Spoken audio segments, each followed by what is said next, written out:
ભારતમાં દરરોજ સરેરાશ 485 લોકો રોડ અકસ્માતમાં જીવ ગુમાવે છે. લો કમિશન ઓફ ઇન્ડિયાના અહેવાલ મુજબ જો અકસ્માતના પ્રથમ કલાકમાં પીડિતને યોગ્ય સારવાર મળે તો 50%થી વધુ જીવન બચાવી શકાય છે. આ દિશામાં સુરતથી શરૂ થયેલી ઇકો ભારત પહેલ હવે દેશભરમાં જીવન રક્ષક સાબિત થઈ રહી છે. શું છે ઇકો ભારત સિસ્ટમ? મેકો ઇનોવેક્સ સોફ્ટવેર પ્રાઇવેટ લિમિટેડ દ્વારા વિકસિત આ સિસ્ટમમાં વાહન પર એક ખાસ QR કોડ સ્ટીકર લગાવવામાં આવે છે.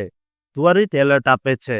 અકસ્માત સમયે કોઈ પણ વ્યક્તિ આ QR સ્કેન કરે તો માત્ર 30 સેકન્ડમાં પરિવારના સભ્યો, પોલીસ 100 અને એમ્બ્યુલન્સ 108ને લોકેશન સાથે મેસેજ પહોંચી જાય છે.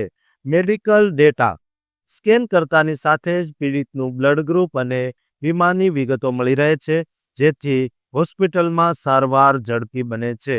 ગોપનીયતા આ સિસ્ટમમાં મદદ કરનાર કે વાહન માલિકનો મોબાઈલ નંબર જાહેર થતો નથી, જેથી પ્રાઇવસી જળવાય છે. Smart parking solution road safety ઉપરાંત આ સિસ્ટમ શહેરોમાં પાર્કિંગની સમસ્યાનો પણ સ્માર્ટ ઉકેલ આપે છે. જો કોઈનું વાહન ખોટી રીતે પાર્ક થયેલું હોય તો અન્ય વ્યક્તિ QR સ્કેન કરીને માલિકને સીધો કોલ કે મેસેજ કરી શકે છે. આનાથી રસ્તા પરના વિવાદો ઘટે છે અને ટ્રાફિક જામની समस्या निवारी शकाय છે. इको भारत यानी इमरजेंसी कॉल ऑपरेटर। हमने इको भारत का जो ये आइडिया जो है वो इस तरह से आया कि करीबन रोज की 500 लोगों की डेथ जो है वो सड़क दुर्घटनाओं में हो रही है।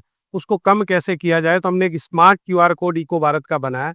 इस स्मार्ट QR कोड को एक्टिव करने में 30 सेकंड लगता है, जिसमें हमें basic detail, blood group, insurance, घर वालों के नंबर और इमरजेंसी नंबर उसमें डाले जाते हैं, जिससे अगर कोई दुर्घटना घटती है या पार्किंग का कोई प्रॉब्लम रहता है तो कोई भी व्यक्ति उसको स्कैन करके घर वालों को सूचना दे सकता है, नजदीकी एम्बुलेंस और नजदीकी पुलिस स्टेशन को सूचना दे सकते हैं।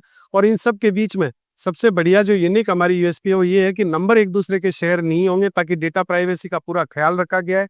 और इको भारत जो है वो दुर्घटना कम नहीं कर सकती, लेकिन दुर्घटना होने से पहले सचेत कर सकते हैं और दुर्घटना होने के बाद किस तरह से मेडिकल असिस्टेंस देकर उनको बचाया जा सकता है। क्योंकि 201 लॉ कमेटी की रिपोर्ट कहती है कि अगर दुर्घटना होने के पहले 1 घंटे के अंदर उपचार मिल जाए तो 50% से ज्यादा लोगों की जान बचाई जा सकती है।